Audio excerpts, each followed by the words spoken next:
Continuando nosso curso sobre redes neurais e Deep Learning, nós vamos falar agora nessa aula sobre um procedimento chamado descida do gradiente.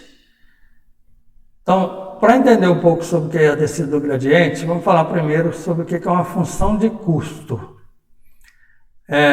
Quando a gente lembre-se quando a gente passa alguma coisa pela rede, né, entre as várias camadas, a gente tem as entradas e o resultado da saída, e a gente usa um conjunto de dados de treinamento para que a rede aprenda quais os melhores valores para W e B, para que esse resultado seja próximo aí do real. Então nós vamos considerar o seguinte: seja aí YI e Y índice I, que a gente vai representar assim, o valor da saída correta da rede para cada entrada X índice I. Então, se eu tenho vários conjuntos de treinamento, então nesse caso aqui, considerando que eu tenho M entradas de treinamento. Então, vou ter assim, imagina que eu estou falando, só para a gente entender melhor, que é problema de cliente de uma operadora de cartão de crédito. Então, eu tenho lá, o cliente 1 tem vários atributos. Então, o XI seria os dados, os atributos do cliente 1. O X1 seria do cliente 1, o X2 do cliente 2 e assim por diante. Então, teria até o XM do cliente M. Para cada um desses clientes, eu tenho a saída correta lá, que seria o meu Y índice I. Então, se o primeiro cliente é um cliente ativo ou será um cliente perdido, é o meu resultado, a minha saída YI. Então, eu tenho para cada um da entrada um valor para cada uma dessas saídas. Então, isso é a saída, a resposta. Então, se eu sei a resposta, eu uso isso para treinar a minha rede. Então, o algoritmo aí da rede, ele deve encontrar os pesos W e os bias B, para que cada saída YROI, retornada pela rede, se aproxima de YI. Então, nós vamos usar esse outro termo aqui, ó. Esse Y com o circunflexo aqui, vou chamar de YRO, é a resposta predita pela rede, que pode não necessariamente ser a resposta correta. Então, o YRO é a resposta predita pela rede, e nós vamos comparar com a resposta correta, que é o YI. Então, se eu tenho a resposta, eu consigo comparar para ver se a minha rede está boa ou não em termos de previsão. Então, com isso, eu vou usar isso para ajustar o valor dos meus pesos, porque o resultado aqui, o valor predito, depende do valor dos pesos. Então, se eu fizer um ajuste nos pesos, eu consigo aí fazer com que esses pesos tenham um valor tal que a resposta predita seja igual ou bem próxima da resposta correta. Então, essa que é a ideia. Então, quando eu calculo a função de custo, eu estou calculando quão próximo esse resultado está do ideal.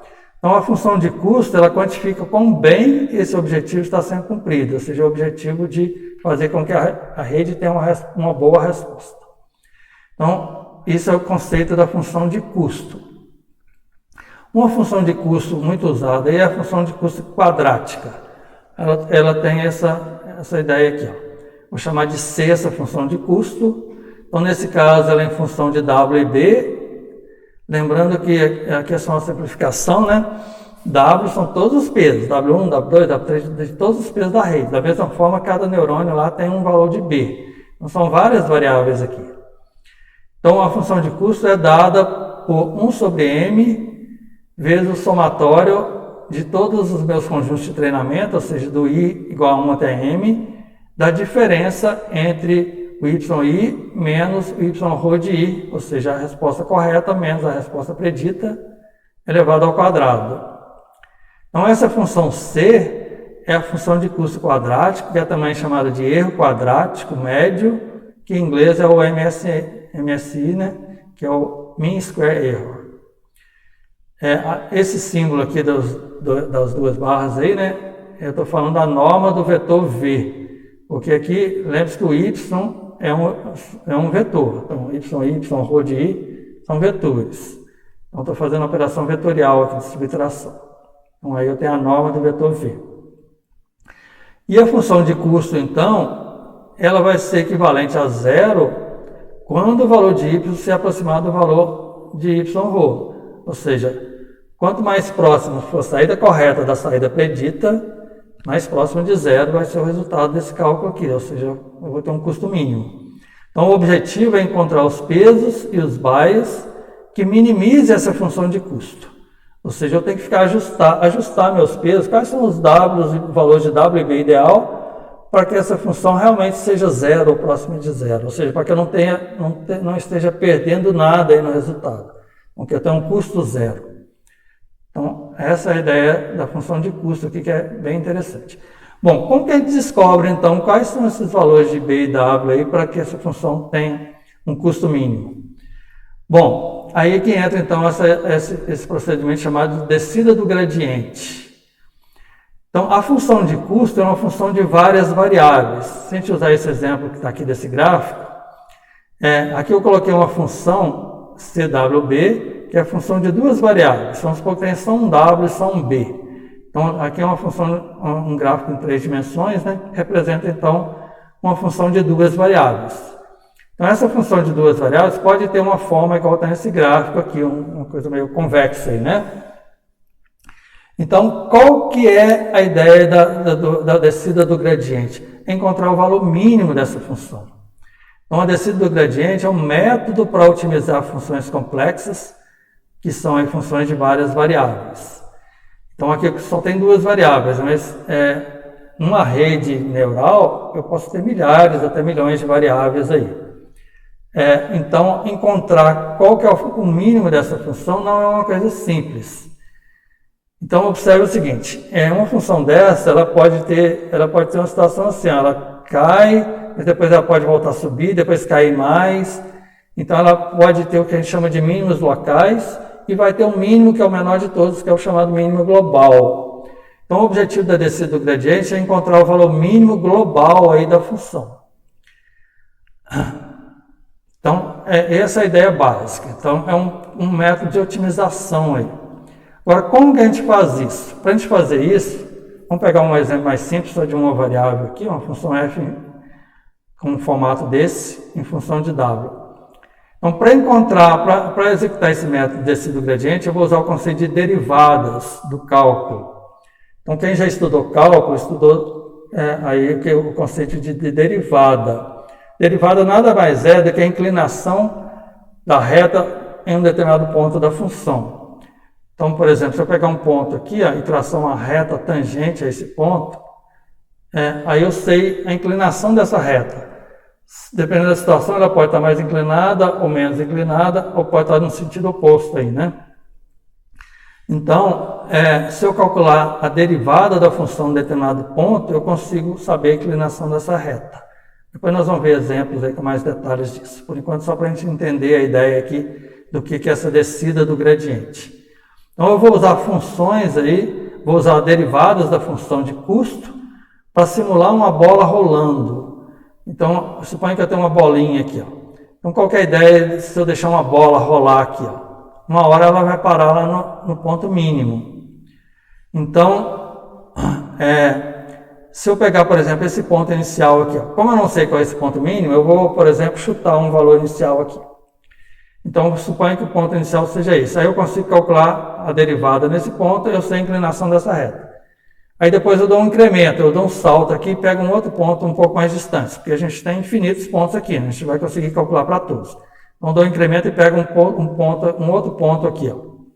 Então, aí eu calculo a derivada naquele outro ponto, eu sei se a inclinação dessa reta aumentou ou diminuiu.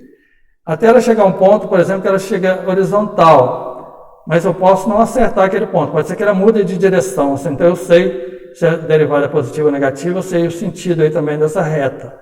Então, se eu perceber que ela subiu, eu posso voltar e tentar encontrar esse ponto mínimo.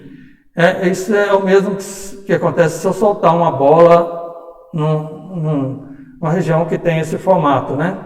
Ela vai descer aqui, vai descendo até ela passar para o outro lado, aí depois ela rola de novo para esse aqui, volta para cá, mas vai chegar uma hora que ela estabiliza aqui no ponto mínimo aqui da função. Então, é essa a ideia desse procedimento de descida do gradiente, calculando as derivadas em pontos incrementais aí, até descobrir qual que é esse ponto mínimo. Como eu estou falando de variáveis de várias função de várias variáveis, eu tenho que calcular a derivada em função de cada uma dessas variáveis. Aí eu tenho um conjunto de derivadas ali, que é o chamado gradiente. Então, o gradiente, ele é um vetor de derivadas que vai me dar, então, esse ponto mínimo numa função de várias variáveis. Bom, e como que a gente usa isso? Então, eu tenho aqui um pequeno algoritmo de como que a gente vai usar isso. Então, o algoritmo de descida do gradiente. Então, eu vou inicializar os pesos W e B, normalmente aí aleatoriamente, porque eu não sei qual que é o valor ideal aí. Então, eu inicializo os pesos e vou entrar no processo de repetição aqui, com os valores dos pesos atuais. Eu vou fazer 2 passos aqui até conseguir o custo zero ou próximo dele. Então, aqui dentro dessa repetição tem 2 passos, chamado passo para frente e o passo para trás. No passo para frente, é o que a gente já viu agora naquele cálculo lá da transformação linear e não linear. Eu passo as entradas de treinamento pela rede e calculo a saída. Ou seja, eu faço aquele procedimento, vamos pegar um exemplo aqui. Quando eu usei essa rede aqui de exemplo, eu dei alguns valores de W aqui, para cada um dessas arestas aqui. Do mesmo jeito, cada neurônio tinha um valor de B aqui. Suponha que isso aqui tenha sido um chute aleatório e não seja ainda o valor ideal. Mas usando esses valores que eu tenho aqui, eu fiz aquele cálculo da transformação linear e encontrei um valor aqui para cada neurônio. Depois a gente viu que a gente pega esse valor e aplica a função de ativação e encontra a saída de cada neurônio desse aqui. Aí novamente tem outros Ws aqui, outro peso de próxima camada, que eu faço o mesmo cálculo até chegar na saída final. Bom, aqui então supondo que eu tenho valores de B e W aqui, que ainda não me dão minha saída ideal, eu posso depois alterar esses valores e ver qual o resultado que me dá. Então, a ideia daquele procedimento de repetição lá, nada mais é do que ficar alterando esses valores desses pesos até conseguir a saída ideal. Então, no passo para frente, a gente faz esse primeiro cálculo com o primeiro conjunto de pesos. Depois a gente compara no passo para trás. Para dar o passo para trás, a gente faz o seguinte: a gente compara a saída com a resposta correta. Como é treinamento, eu sei qual é a resposta, né? Então, eu consigo calcular aquele erro que eu acabei de mostrar ali, né? Eu tenho uma função de perda ali para cada instância, e o conjunto das instâncias eu tenho aquela função de custo que eu mostrei ali. Por exemplo, o erro quadrático. E aí, então, eu sei quanto que eu estou errando. E aí, para fazer assim, como que eu ajusto agora os pesos para errar menos ou tentar ir na direção aí do ponto ideal? Então, aí que vem um procedimento chamado de backpropagation. Eu vou retroagir esse erro e vou ajustar, então, os valores de W e B de cada neurônio em cada camada aí, dos neurônios de cada camada, para obter, então, para tentar de novo uma nova saída que vai em direção ao resultado ideal. Então, quando eu faço isso, é que entra, então, aquela derivada. Eu vou pegar o resultado da derivada da função de custo e vou multiplicar aqui por uma constante alfa aqui, que é chamada de taxa de aprendizagem.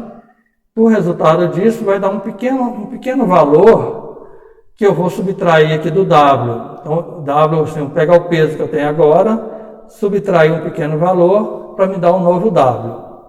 Lembrando que aqui eu faço isso para cada um dos W, W1, W2, W3, de cada um daquelas arestas lá da minha rede. E a mesma coisa com B. Para cada B daquele lá, eu vou ter uma derivada que eu vou, então, dar um decremento naquele B. Então, com isso, ao terminar esse cálculo dessas derivadas, eu tenho um novo conjunto de valores W e B que eu posso testar novamente. Então, aí, se eu ainda não conseguir o custo zero, eu volto aqui nessa repetição e faço o cálculo para frente de novo, aqueles mesmos cálculos, só que agora com novos valores de W e B. E aí calculo a função de custo, vejo novamente se eu aproximei ou não, e calculo de novo as derivadas, decremento de novo ali os valores dos pesos e tento novamente. Fico fazendo esse procedimento aqui até conseguir uma função de custo aí próxima de zero.